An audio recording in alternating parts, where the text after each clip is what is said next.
Now, detonate the reality bomb! I will build a great, great wall. Some alien race to come down and threaten us. Is the singularity near? The truth is out there. The military-industrial complex. The 7 mountains of the influencers of culture. To be as gods, you know. Change has come to America. Catapult the propaganda. From a secure location on top of the ridge in the heart of the beautiful Missouri Ozarks, this is A View from the Bunker. Now, here's Derek Gilbert. President Trump's election was either the greatest thing to happen in America for generations or a complete and utter disaster. And the title of the book we'll be discussing is based on the assumption by many of the left persuasion that that is exactly what it was. The book, Trumpocalypse, The End Times President, A Battle Against the Globalist Elite, and the Countdown to Armageddon. We welcome to A View from the Bunker the co-authors, best-selling authors of the book, The Babylon Code, Troy Anderson and Paul McGuire. Gentlemen, welcome. Great to be here. It's nice to have you guys here in the Ozarks again. It's been, about a year and a half since we talked about your book, the previous book? Yeah, we came out here about 2 years ago. And the new book, the title, Trumpocalypse, is obviously going to be a bit of a lightning rod. I think so. Brilliant title. I mean, I wish we'd thought of it first. But the subject, of course, just the election of Donald Trump is controversial enough. Most major media still hasn't figured out that Donald Trump is basically toying with them. I mean, his use of social media has been fantastic. What was it about you two, after coming off the writing of the book, The Babylon Code, and dealing with Bible prophecy? Paul, as somebody who's been writing and talking about Bible prophecy for a long time, what was it that led you two to partner up again and take on the what Donald Trump's election means to America and means to Christians? Well, like everybody, we were fascinated by the whole election process and amazed that he won, because we were all watching television and they definitively told us Trump had lost.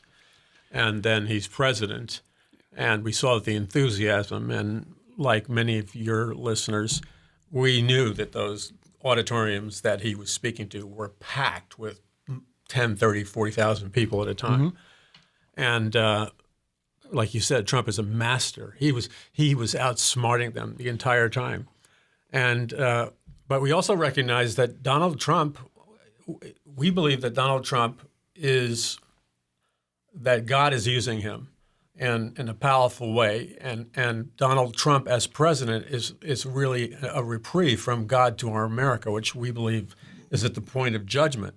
But through Donald Trump, an imperfect man, we believe that if we will pray and repent, God is giving us an opportunity for revival and a divine reprieve for whatever time from judgment and disaster. So, Troy, as a Pulitzer Prize nominated journalist, how did you approach the research for this book? I mean, I know for the Babylon Code, you interviewed a lot of people, religious leaders in particular, dealing with the prophetic subject of Mystery Babylon. But this is a topic that arguably is as much political as it is prophetic. So who did you choose, and how did you approach the research for the book? Yeah, the research we did for Trumpocalypse is similar to the Babylon Code. You know, for those who've read the Babylon Code was essentially an expose of globalism. And then, President Trump was the first president to campaign against globalism. He said Americanism, not globalism, will be our credo, was his central campaign. And so shortly after we finished writing the Babylon Code in early 2005, I kept on researching this, this link between, unfolding events and Bible prophecy. And then, he began his campaign, and we just kept on, digging into this. So it was about 2.5 years of research. And then, then he got elected. Paul got a hold of me, felt very passionate about it, and believed that, God was calling us to write a book about this, to analyze the link between the rise of his presidency and what we see unfolding in world events and Bible prophecy. And, I think the second sentence of the book quotes Noam Chomsky saying that November his election in 2016, may be the most important date in history, is what way Noam Chomsky, MIT professor, characterized Trump's election. Of course, Chomsky's concerned about, is Trump going to lead us into nuclear war? I mean, that was the big media meme, prior to the election. Hillary Clinton, used that as a campaign strategy. You can't elect Trump. He's too impulsive. He's unstable. He's unstable. Yeah. He'll lead us into nuclear war. And then now, sure enough, first year of your presidency, you've got the North Korean leader threatening to attack America with nuclear missiles, and this exchange going back and forth. So, it's all very interesting the way this is all transpired. Now, Chomsky, again, not a conservative here. So you didn't limit yourself to people who had a point of view that Christians would necessarily agree with. Yeah. So with this book, we interviewed all kinds of faith leaders and Bible scholars. Billy Graham, one of the last interviews with Dr. Tim LaHaye, Anne Graham Lotz, Pastor Jim Garlow, Billy Crone, all kinds of faith leaders and Bible scholars, but also many secular experts. Because we interviewed professors at Princeton and Harvard. Oxford University has a Future of Humanity Institute, right, and they study existential risk. And they issue annual reports about the top 10 risks facing the world. Nuclear war, extreme climate change. An asteroid hits us. Artificial intelligence run amok, and one of them is a global totalitarian government. So, even your secular experts are very concerned about nuclear war and a global totalitarian government and other major threats facing us. So we put this book, analyzes all these different threats, and are we in the run up to the events that the Bible predicts will happen during the end times. Paul, in the Babylon Code, you guys obviously dealt with the where we are prophetically and what's coming, and the work of a global elite, and you address that again in Trumpocalypse. What has been the reaction of the elites to Donald Trump's message of making America great again, America first? Well, it's really very interesting, and it would be amusing if it wasn't so tragic. But Donald Trump has single-handedly gone against the global elite. And they own 6 globalist corporations, own all the mainstream media, and the global elite own the major newspapers, and they own many of our politicians and presidents, et cetera. And they do not want to see America great again. They want to make America weak so they can bring in their planned United Nations one world government. And Trump is trying to make America great again. And they've gone ballistic and tragically, and we need to pray for our president. And there's a real spiritual message to Trumpocalypse also. We need to pray for our president, and we need to stand up for what is right, because we are convinced, and we talk about it in the book. In fact, in the book Trumpocalypse, right as we were getting ready to send it to the publisher to get it printed and final editing, we were talking with somebody, a pastor who was in the Oval Office when they were praying for Trump privately, and this particular individual had met with a very high-level member of Congress, and he pulled this pastor aside, talked to him privately, and said, "Listen, there is a plot to assassinate Trump." And I don't remember exactly what he said. We talk about it in the book Trumpocalypse. But there's a plot to assassinate President Trump. Yeah, this is Rodney Howard Brown, the pastor you're talking about, right? Yeah, and I talked to him on the phone, I guess a couple of hours or an hour after he met with the president. And I talk about the fact that, some people view Brown as controversial theologically. Well, the point is not Brown's theology. The point is his statement accurate? And everybody agrees it was accurate. And so when I was talking to him, and we include this in the book, the Secret Service were waiting to meet him outside of his office to interview him. But here's the President of the United States, being targeted for assassination, whether it's a physical hit, or by saying he's mentally ill, we got to remove him from office, or saying he has dementia, or whatever other trick. It appears up to this very second, as people are viewing this and listening to this, their goal is to take him out of office, because Christians are confused and I don't mean this in a derogatory manner, but Christians are confused as to whether or not, is God behind Trump or whatever. But the globalist elite are totally unified in their opinion that Trump represents a threat to their global agenda. Now, if Trump represents a threat to their global agenda, why are Christians divided? I mean, they seem to see the picture clear, and that's one of the reasons we wrote the book. We wanted to show people, for example, that in Genesis 11, God clearly states that he is against one world government. No ifs or buts about it. Right. And in Genesis 11, God clearly states that he is for nationalism and the independent nation state. So people say, Trump is just running around saying, make America great again. That there's a biblical reason for that, which we get into in the book. Yeah. It is not surprising that many Christians had problems with President Trump during the election. I know we had some rather energetic discussions here at Skywatch TV in the cafeteria there over lunch, because there were some of us who were very amused, if nothing else, at how Donald Trump was stirring things up. It was pretty clear that if the global elites were upset, that he was doing something right.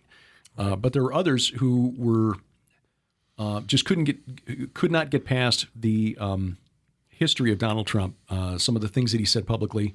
I've got family members who were really put off by some of the things that came out, the old videotape of his comments about women and so forth. And I get that. But again, when the elites, when the globalists were really upset, the ones who sold us on the idea that we need to fight them over there so we don't have to fight them over here, and now here we are, 14 years later, still with troops in Iraq, and it turns out many more than we were told during the Obama administration. The Defense Department is now saying, okay, yeah, we actually got 4 times more guys there than we've been telling you. The same in Syria, to me, that was amusing, if nothing else. How do we as Christians, Troy, properly process this man who has not walked a walk that many of us would point to as exemplary? I mean, we wouldn't say to our children, when you grow up, you should be like President Trump. At least not the way he's been up until now. I mean, let's set aside what he's done over the last year and a half, couple of years, looking at his earlier years and recognizing that all of us have done things in the past that we don't want our mothers to know about. I'm there. How do we deal with this? How do we look at this guy and say, yeah, he's our man? Yeah, I mean, this is one of the central things, one of the big questions we want to answer in this book is, I mean, he's obviously a guy that's led a sinful lifestyle, and he's a billionaire. He's very brash. He's sort of bombastic. He just sort of says whatever comes to his mind. Developed casinos, which are not exactly known as bastions of righteousness.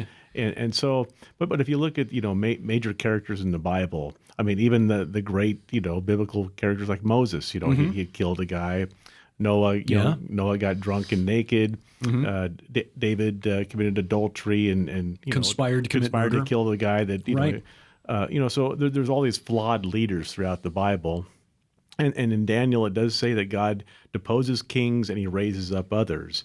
And so I interviewed a Nostradamus expert, John Hogue. You'll see him on History Channel, I have seen him 100 times, and he's probably sort of somewhat liberal, right? And because we have a chapter there sort of exploring Nostradamus's predictions in line with how they line up with biblical predictions. And I asked him about Trump, and he says, well, he goes, I view Trump just like I sort of viewed President Reagan. Is that when he gave that evil speech, is that he put enough fear in the hearts of the Russian leader at that time that it protected America. And so like Rabbi Jonathan Bernis, he sort of said the same thing, is that Trump is the guy that has the characteristics, the warrior spirit, to get the job done, to accomplish what God has sort of put him in power for. And so even though he's an imperfect man and he's, committed all kinds of sins over his life, God can use people with the right skill set, essentially, and the right, personality to to lead our country. And so that's the way we sort of explore this whole dynamic and so a way you can maybe explain this to your children. Yeah, and as you mentioned during the interviews that we conducted on Skywatch TV, which we'll mention to viewers, will be aired in beginning January 21st, 2 weeks of interviews on Skywatch TV. You pointed out that God in the Bible apparently doesn't have a problem using pagan kings occasionally to serve his ends. Yeah, and we try to educate people in the book Trumpocalypse, because the issue you brought about Trump's character is very important. What do you tell your children? How can you back a man who said these vulgar words or many allegations against him? And the vast majority are completely untrue, but even some of the stuff that he did do is vulgar, and it's not an example. But when you read the Bible, and we deal with this in Trumpocalypse, you see that throughout history, in the Old Testament and the New Testament, God continually uses imperfect rulers to do his will, to protect God's people. So God historically raises up imperfect men, like the king of Babylon that the prophet Daniel was dealing with. Now, the king of Babylon was no lightweight. I mean, it would be X-rated for me to describe what went on in his court and his leisure time. Okay, we couldn't even say it. Yet God used Daniel to influence the king of Babylon to lead God's people out of captivity. And then we have Pharaoh. Again, I couldn't even begin to say publicly, in terms of the occult and sexual practices, et cetera, what the Pharaoh and their court was doing. In fact, we do read about what's going on in the Old Testament. It gives us a kind of a softened description. Sure. But God used the Pharaoh, because of Joseph, to save God's people again. So God continually raises imperfect men up who are willing to do his will. And we shouldn't, we need to learn to discern and interpret the Bible. We're not minimizing morality and decency and biblical values, but we have to be mature enough in our faith to understand when God needs to raise up a man, let's say, as Troy said, with a warrior spirit versus somebody who's being a pastor or whatever. And we have to remember that Trump is president of the United States. He's commander-in-chief. I'm not going to name names. I could name 4 presidents right now that their outward appearance and their outward so-called piety and their outward morality, they all appeared very religious and spiritual. One especially who had a prayer with Billy Graham, very spiritual, very pious. But what these presidents did behind the scenes is 100 times more evil and offensive than the offensive remarks of Donald Trump, because those were just vulgar words. These were actions that killed people. And sadly, as we learned from David Coe, who was an official in the Office of Faith-Based Initiatives under the George W. Bush administration, said that he came out later and said that inside the White House of George W. Bush, he was supposed to be, our president. In fact, Sharon and I, when she launched her first series of novels back in 2003 and 4, we visited. We attended a couple of the CBA conventions, the Christian Bookseller Association conventions. And there were cutouts, life-size cutouts of President Bush all over the place. Our president, the faith of our president. But behind the scenes, the officials in the White House were laughing at evangelical leaders who would come, at how gullible they were, at how starstruck they were. We just tell them that we'll tell them we'll do this, we'll tell them we'll do that. And then the Christians would just line up like Charlie Brown, lining up for another kick at that football just to have Lucy pull it away at the last minute again. Right. And that's why I kind of laugh at this uproar that's taken place since December 6th, when President Trump officially announced we're going to move our embassy in Israel from Tel Aviv to Jerusalem. Because the last 3 presidents, going back to 1992, Bill Clinton, George W. Bush, Barack Obama, all said Jerusalem is the capital, an undivided Jerusalem is the capital of Israel. So what's the big deal? President Trump just said, okay, we'll follow through. We'll do it. I mean, these last 3 guys have talked about it. We're going to do it. So, yeah, there's a difference between talking and doing. Right. But even in that, I think where Christians still get hung up and Troy, you comment on this, that somehow we think in our minds that we have to elect a theologian in chief, and that Donald Trump doesn't fit that bill, and so we can't support him. I mean, what is the actual role of the president here, and how do Christians properly process our part in the political process? Well, I mean, the president is a political leader. I mean, he's also a leader in the sense that he sets, sort of a moral tone for the nation. So, right. And then the Bible talks about that leaders are very important in setting a moral tone. And that's what we see the president doing here with the bills he's signing, with the actions that he's taking, with the statements that he's making.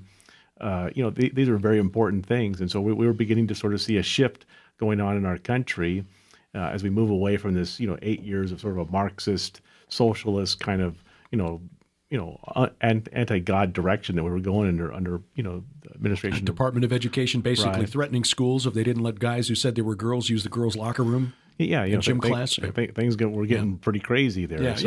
So we're seeing a move back towards more biblically kind of based rulings in society and messaging that's coming out of the White House. So that's a good thing. And excuse me for interrupting.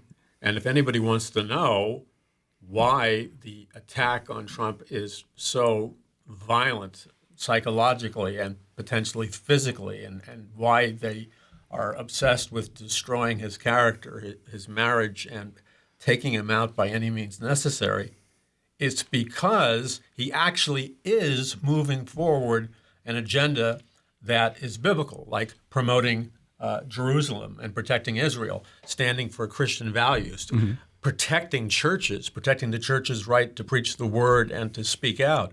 I mean, he's actually putting his money where his mouth is. He's actually doing things that are biblical, and that's why he's aroused the hatred. They don't hate him because he's partially insane. He's very sane. He couldn't have won the election against unbeatable odds if he wasn't very sane. He's not hasty and impulsive and push the nuke button. That's why we called it Trumpocalypse. He's not going to have a Twitter fit and push the nuke button.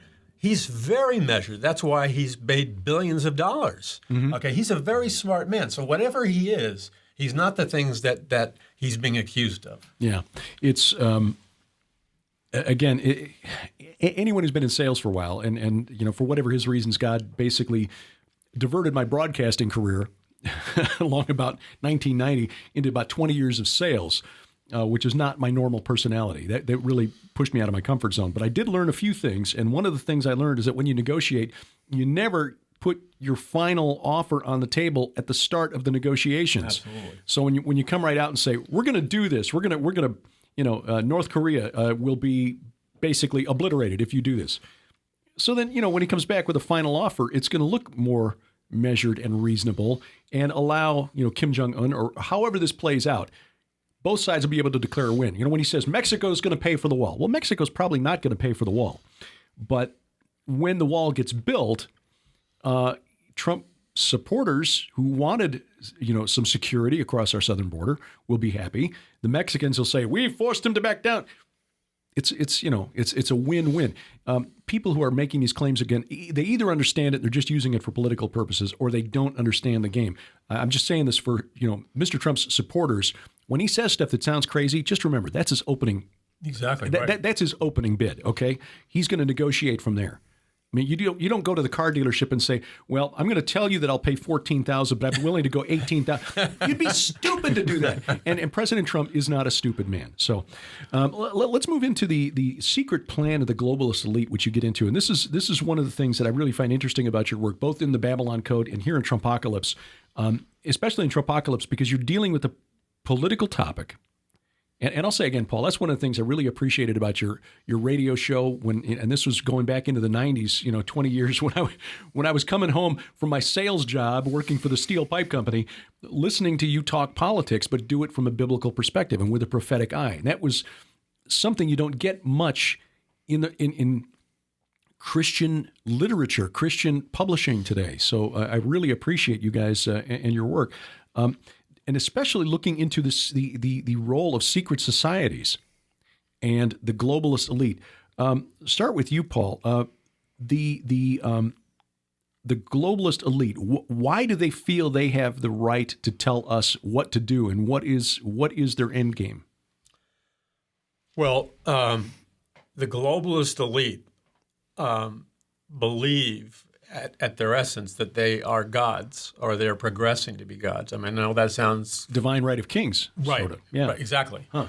And they believe that they are genetically superior, and that like Atlantis, that was ruled by 12 philosopher kings, and Huxley's statements, and we talk 12. about.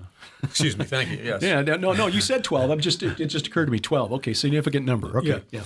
So as we give the background for all this in Trumpocalypse, and Huxley's words about the scientific dictatorship, they believe that this elite, they're real. They're not fictional. They're not a product of our conspiracy theory nightmares. We have impeccable documentation, credible proof, firsthand sources, original documents. There are secret societies. I hate to break it to some of the people out there. There are secret societies, and they do rule the world through an elite, a globalist elite. And I don't want to be sarcastic, but I hate to break it to some people. They do worship Lucifer, okay? And that is not, from your years of research, they are Luciferians, and they believe in bringing in this new world Luciferian order. And that's against the Bible. It's against what the book of Revelation says. And what we're really seeing, and that we tried to capture in Trumpocalypse, is a titanic clash, a titanic spiritual battle going on in America in the invisible realm between the forces of evil and the forces of good. It's nothing less than that. Mm-hmm. And titanic is a very apt word, because it's not just meaning big, but titanic in the sense of the old gods who were thrust down to Tartarus, right. The Titans, i.e. the Watchers. Interesting. Right. Yeah. Right. Good choice of words there. Titanic. That's totally an accident, but I appreciate it. No. Well, that's why the title, the working title of my forthcoming book is Last Clash of the Titans. So, good. Because they're coming back. They get one last shot. Troy, you write in the book about, and this was, I think, one of my favorite parts of the interview. And now we're not under no time constraints here. We don't have a 28-minute, 30-second window to fill like on Skywatch TV. Your research for Trumpocalypse reveals that these global elites are trying to implement something that they just simply call the plan. What is the plan? Well, in occult circles, it's long been known as just the plan, capital P.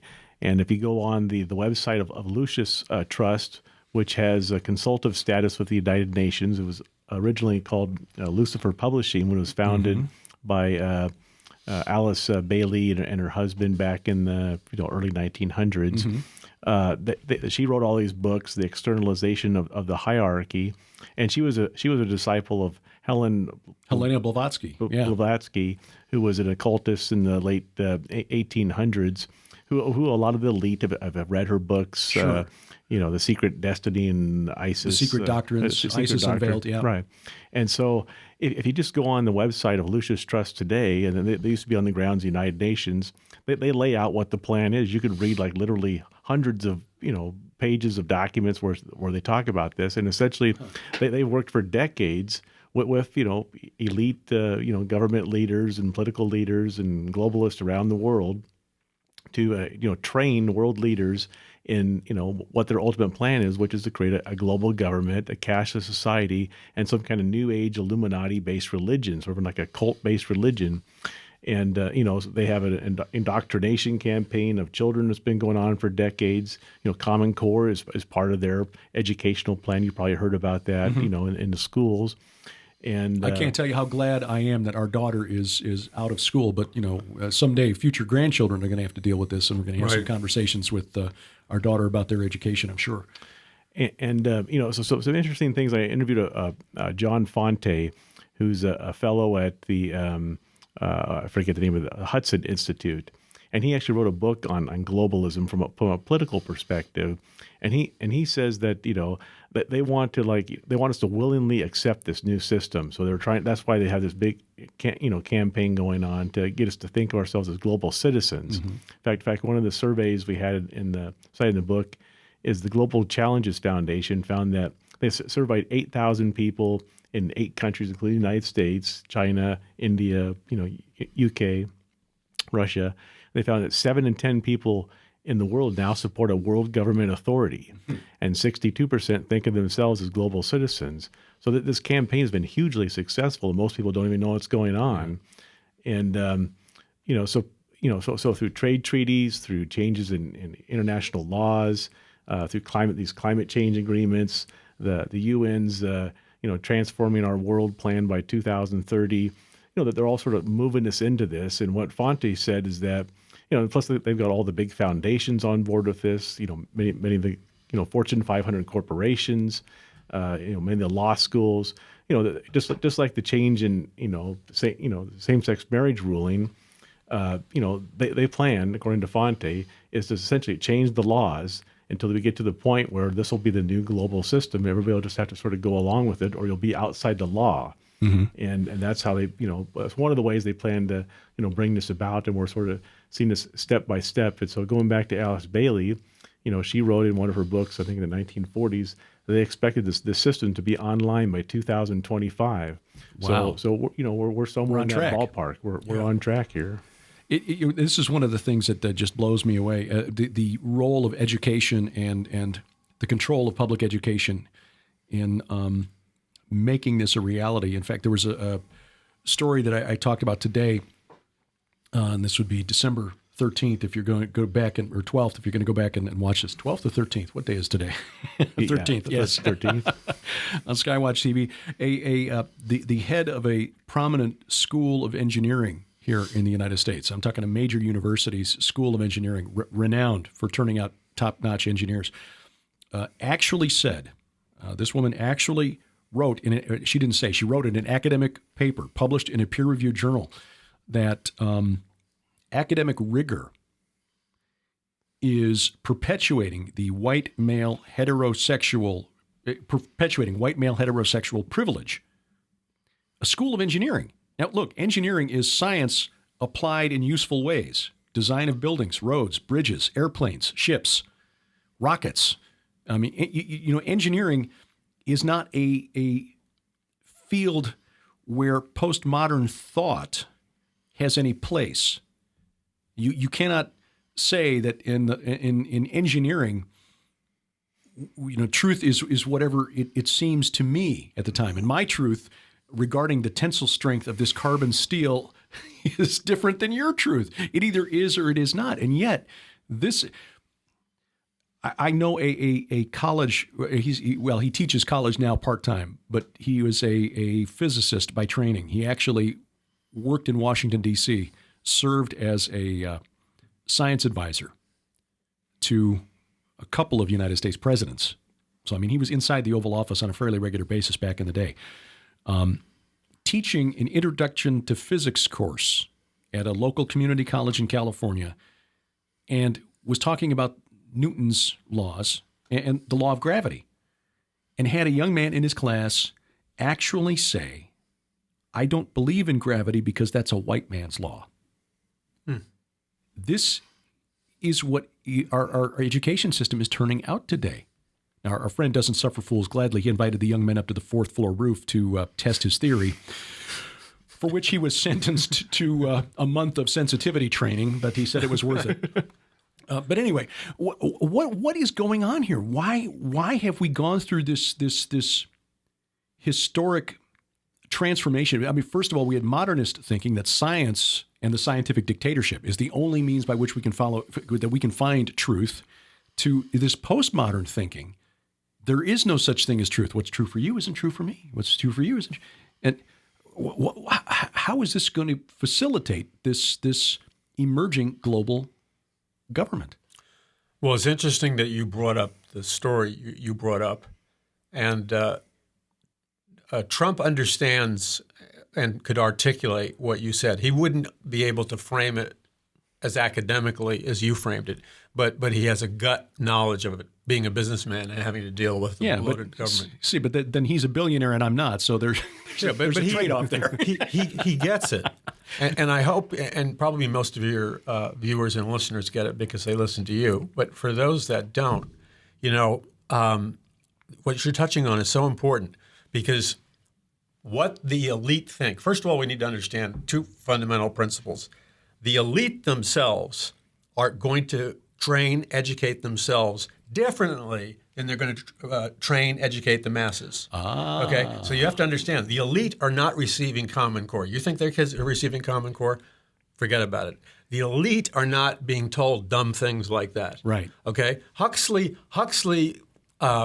openly revealed the strategy. He said, in a truly effective scientific dictatorship, people won't even know they're in a dictatorship, and they'll learn to love their slavery. Mm-hmm. They'll be euphorically happy about living in a prison without physical bars, but they will be in a prison nonetheless.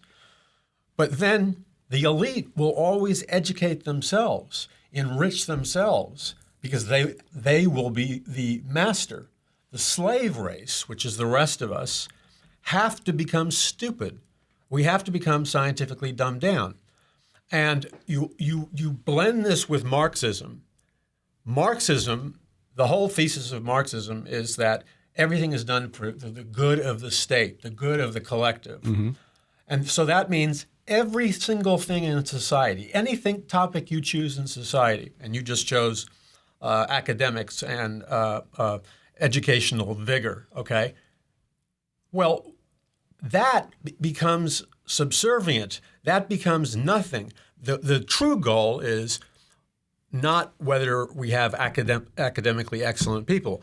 It's not whether or not we produce scientists and engineers. That isn't our goal. The goal is to produce subservient, compliant people who are dumbed down. Yeah. Because they have no intention of sharing that wealth and knowledge. Right. So when you have this lady, this educator who wrote what you just said, that is, if parents follow, that's insanity. But you see, she's so programmed. She is unaware of it. And the frightening thing is that I'll name her, I'll name at least the school that she's in. Her name escapes me at the moment, but she is the head of engineering education at Purdue University. So she has a doctorate from Carnegie Mellon, which is that's a top-notch engineering school. And prior to joining Purdue University, she spent a couple of years as head of a program dealing with engineering education for the National Science Foundation. So she is not the problem. She is a symptom of the problem. The symptom, which is producing people who somehow believe that there is no such thing as empirical truth. There is no such thing as something. And, I love the way Ravi Zacharias says it. Yeah, try that in the middle of a street. It is either you or it is the bus. Exactly. It is not both. Good point. So. Yeah, I mean, the elite have literally spent billions and billions of dollars over the last several decades through different, think tanks and foundation and institute like the Tavistock Institute in Great Britain to completely, flip our Judeo-Christian society on its head. That there has been a very sophisticated, highly intelligent, complex strategies have been used, through the media, through Hollywood, through government, through education to completely change our society. And now we're watching it unfold. The same-sex marriage. What's up is down. What's right is wrong. And it's all. How did I see this described once? We got a society right now with that is firmly planted, or the foundation of our society is firmly planted in midair. Right. Very good point. It is founded on nothing. I mean, this whole postmodern worldview is self-refuting. Because if somebody says there is no such thing as truth, you just respond with a simple question. Oh, really? Is that true? Yeah, right. Because if it is, then it means what he just said is not true. And then, basically that's where you take out the duct tape so your head doesn't explode. Which is what I did on the program. That's why I mentioned that December 13th program for Skywatch TV. People were looking in through the window. Why has he wrapped duct tape around his head for his thing? Because this was just it's the great endummining. It's unbelievable. And you're right. I think that's what's going on here. The elites aren't going to have their children educated the way our children are going to be educated if we're not careful about it. I tell you what, if our daughter was 20 years younger right now, she would so be homeschooled. Regardless of the consequences. There would have been some discussions between family members, but I don't care at this point. When we got young men saying, I'm a girl, and so I get to use the girls' locker room, and I'm going to sue you if I can't. No, our daughter would be homeschooled the next day. And loving our slavery. And this gets to something else that you cover in Trumpocalypse. Total surveillance society. We are essentially living in a virtual panopticon, which, I don't know if you saw this story a couple of months ago. Jeremy Bentham was the 18th century philosopher who created the panopticon, which was a new type of high-tech prison with a central guard tower where the guards could observe the prisoners who were in a ring, lived in cells that were arranged in a ring around the central tower so that they could be observed at any point, at any time, without their knowledge. So they became that enforced a sort of self-corrective behavior. You never know when you're being observed. You could be observed at any time or all the time, but you never know when. The idea was, according to Bentham, was that it cut down on the expense you had to pay for guards, because you could have one guard watching them all, and because the prisoners never knew when they were being observed. But it's the same in our world today. We've got a webcam right here that if the powers that be wanted to activate this webcam, we are inviting surveillance devices into our home. I mean, why anyone in their right mind would bring this Amazon Echo into their home? Alexa, listen to everything I say and report it to our global masters. But you don't have to have an Alexa device, an Echo device to do that. Your cell phone can serve that function. My iPad can serve. I use an iPad this just dawned on me. We're using the iPad as an alarm clock next to the bed, and there's a webcam on that. Ooh. Let me just share this. Bring some duct tape home for that one. Let me just share this with you. When we talk about it in the Trumpocalypse, the surveillance state. Yes, the total surveillance state. Right. And yeah. But you brought something up that's really critical. First of all, we have a Constitution, as you know, and many of your viewers know, which says that we have a right to privacy. That's what our Constitution says. We have the right from unreasonable search and seizure. Right. That includes electronic search. Fourth Amendment, right. Right. And we have many other rights, like freedom of speech, freedom of religion, whatever. Mm-hmm. But the reality is those rights have been overruled by the elite. Mm-hmm. And not only, right now, just in this room, there's three of us have cell phones. All three of these cell phones are recording now what's called metadata. So they're in a record mode. Mm-hmm. That laptop is in a record mode. Yeah, the iPad there is in a record mode. Mm-hmm. And if there were other people in other rooms, if you happen to have, which you don't, a television, a flat screen television, that is recording. Yeah. So everybody with a 50-inch, HD flat screen or 20. Disclaimer from, was it Samsung, I guess it was last year, said if you don't want us to record what you're saying, don't say anything within range of the television that you don't want recorded and transmitted. And not only if this is audio, it's video. Right. So you could be sitting in their underwear, doing God knows what, right in front, and it's being recorded. Mm-hmm. And the thing is, we volunteered for this. Exactly, right. We volunteered for this because it's convenient. It's convenient to say, Alexa, buy me some cookies. And boom, they show up at your house. Boy, that's convenient. It's convenient to be able to push a button and say, OnStar, I've just had an accident. Say, okay, there's a security feature. I get that. Okay, it's nice that my wife has, this cell phone with her in case something happens. She can summon help immediately. But the flip side of that is that we are being observed all the time, and the NSA, and other spy agencies are taking advantage of this, and we volunteered for it because it makes our lives so much more convenient. How will this? You talk about something called the world brain, an H.G. Wells concept, Troy. What is that all about? How does this fit into this prophesied one world government that we're headed towards? Well, I mean, all these technologies that they're getting us used to, that the kids are just massively addicted to now, is kids. I'm 55. I'm never anywhere with that. That's true. They've all sort of programmed us, to love these technologies. Yes. But what the Bible tells us is that there will be a mark of a beast. And without this, you won't be able to buy or sell. You won't be able to participate in the economic system. You won't be able to buy food. You won't be able to earn money. And so, all these technologies are getting us used to this, so that eventually, they're already beginning to roll out these microchip implants for workers worldwide. They're taking the RFID chip in their hands. You probably Because I read can go stories to the about snack that. machine in the lunchroom and just go and get my chips. And people think it's cool, Yeah. And they're selling it on the cool factor. You get electronic tattoos with these, these programming in them. And they're even developing chips, Elon Musk is developing the neural lace, which will link your brain to the internet, and he's like, saying that. What could possibly go wrong with that? Yeah, exactly. That's Huxley talked about the world brain, but but we see it unfolding right now, and it's all predicted in the Bible. Well, and I guess go ahead, Paul. And then I got one question here as we head towards the close. Yeah, just that computer brain interface and your humorous thing. What could go wrong with that? I mean, you're sending, but you're also receiving. Exactly. Yeah. Just the idea that somebody could send signals into the neural lace connected to my brain, which they can. You're right. Yeah, sure. and they've been doing it for 20 years. Question is, how do you know your thoughts are your own, or they aren't being subtly influenced? Exactly. And that's already happening, just because the way search engines shape our perception of reality. You do a search for a piece of information, and that information is curated and served up in a form that fits the algorithm of those who develop it, and the worldview of those who develop the algorithm behind Google, Bing, Yahoo, not necessarily the same worldview that we share.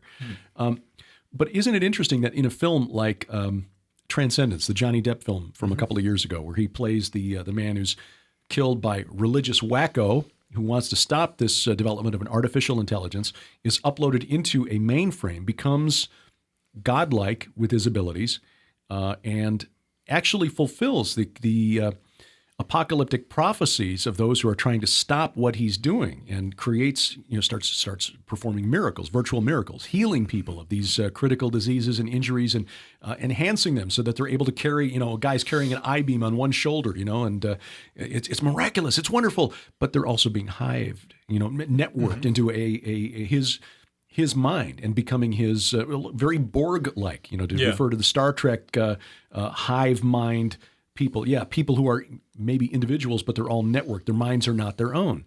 So even though he fulfills the dire warnings of these religious wackos in the film, it's the religious wackos, even though they were right, are the ones portrayed as evil.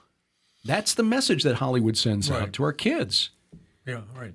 Well, I guess the question and leading, because we could go on, about this for hours, and I'm sure we will over dinner tonight. But how does the election of Donald Trump and his America First, Make America Great Again, his message, his candidacy, his presidency, what is the relevance there to this prophetic picture that the Bible paints for us, Troy? One central thing we talk about in the book is that, obviously, both the Babylon Code and Trumpocalypse, 150 different interviews with experts on the, faith side and the secular side are the faith leaders are concerned we're heading towards the events predicted in the Bible. Secular leaders are concerned, we're heading towards the end of human civilization.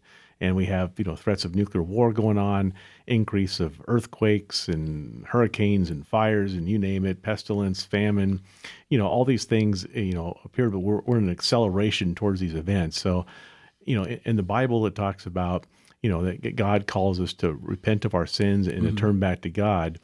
And so the last chapter of the book, calls on the president to call for a national day of repentance. And the last one we had was when Abraham Lincoln was president. And a friend of ours who has a ministry, he's working with members of Congress on a congressional resolution that would call for a National Day of Repentance. And the 155th anniversary of when Lincoln did this at the height of the Civil War is coming up on March 30th. So we're asking the president to do this, and we believe this would be very, very important for our nation. Given all the threats of nuclear war, all the other things that might unfold, in the coming months and years, to turn back to God and repent of our many sins that this our country collectively has committed. So we're getting a bit of a reprieve here. Yes. Yeah. And because God is giving us a reprieve, we have a responsibility before God to repent, seek His face, and do what He's asking us to do. Occupy until He comes. Because God didn't call us to occupy after He comes, but before He comes.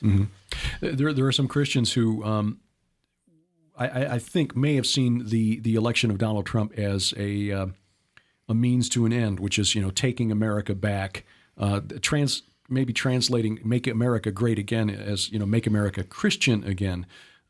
Given that the Bible tells us that there is this global government coming, that there will arise an Antichrist at some point, what then does this Trump presidency look like? I mean, are we actually going to turn things in the other direction, or again, is this just a sort of a stopgap, a window of opportunity before things really?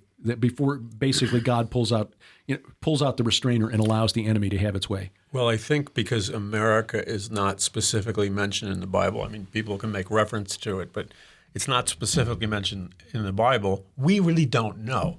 Therefore, it would be a serious thing before God, a serious error to make, to superimpose our own prejudices about what's going to happen to America's future. Okay? So what we should be doing, rather than pretending to know what God is going to do, we should be faithful and occupy until he comes. We should be busy about our Father's business, winning souls, making disciples of all nations. See, we're in the posture of being faithful, coming against evil. If we're busy doing what God has required us to do, then we leave the results up to him. If our nation at some point flips and God's people have done everything they can, at least we know we've done everything we could, and then we trust God to deliver us and lead us. But we certainly can't assume to know God's will by taking Bible verses out of context and then do nothing and give our nation over to the hands of the evil one. I personally think God has a plan for America, but it's contingent upon God's people repenting. Troy, what do you hope people take away from the book Trumpocalypse?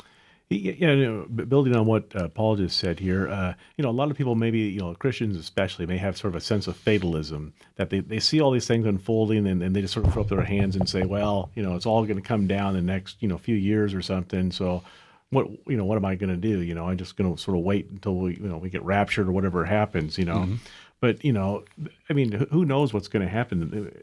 I think one of the messages we put in this book is that the choice is ours. As believers, we should be doing everything we can to, tell other people about the Lord, live righteous lives, pray for our country, pray for our president, fast. We're in the greatest battle in history that's going on, spiritual and politically and faith-wise, and pretty much in every aspect. So there's a lot of work to do, and maybe we'll get decades. Maybe there's like another century left. There's still a lot of work before the gospel's taken throughout all the world.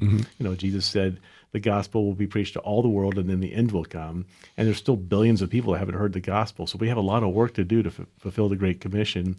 And, it seems like whenever America is at its lowest point, the Revolutionary War, the Civil War, the Great Depression, World War II, Americans sort of pull themselves up by their bootstraps, and they get busy to get to work, and they do the right thing. And so that's what we're hoping with this book, is that we'll wake up the church, we'll wake up people, and essentially we'll do the right thing and turn back to God.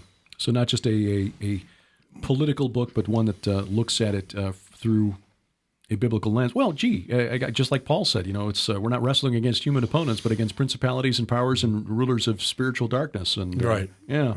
The authors of the book Trumpocalypse, The End Times President, A Battle Against the Globalist Elite, and The Countdown to Armageddon, Troy Anderson and Paul McGuire. The book available January 2nd, and since I'm going to post this right around New Year's Eve, you hopefully will get a chance to see this and be one of the first to get your copy. Trumpocalypse, again, watch for them on Skywatch TV later in January, and gentlemen, just really enjoyed the conversation. Looking forward to more of that over dinner tonight, because every time we get together, it's and not often enough, but it's fascinating stuff. Safe travels back home, and again, we thank you for making the trip out here. Really enjoyed the conversation. Thank you. Likewise, thank you. Hope you did as well. We're going to put links to their websites, both of their websites, in the show notes. You'll find those at VFTB.net, or if you're watching this on video, which is youtube.com/Derek Gilbert, you just look in the notes below the video. You'll find that there. So I'm going to truncate the end comments I normally put on these so that I minimize the amount of video editing I do. I don't like doing video editing. I do it because I have to, but I don't like doing it. So we're going to do this in just one take and see if we can make this work. So We'll conclude just by pointing out that View from the Bunker is a production of Gilbert House, released under a Creative Commons Attribution Non-Commercial No Derivatives 4.0 International License. The opening theme is by Kevin MacLeod. His website is incompetech.com. The opening announcer, DC Good. Remember, we wrestle not against flesh and blood. I'm Derek Gilbert, and this is A View from the Bunker.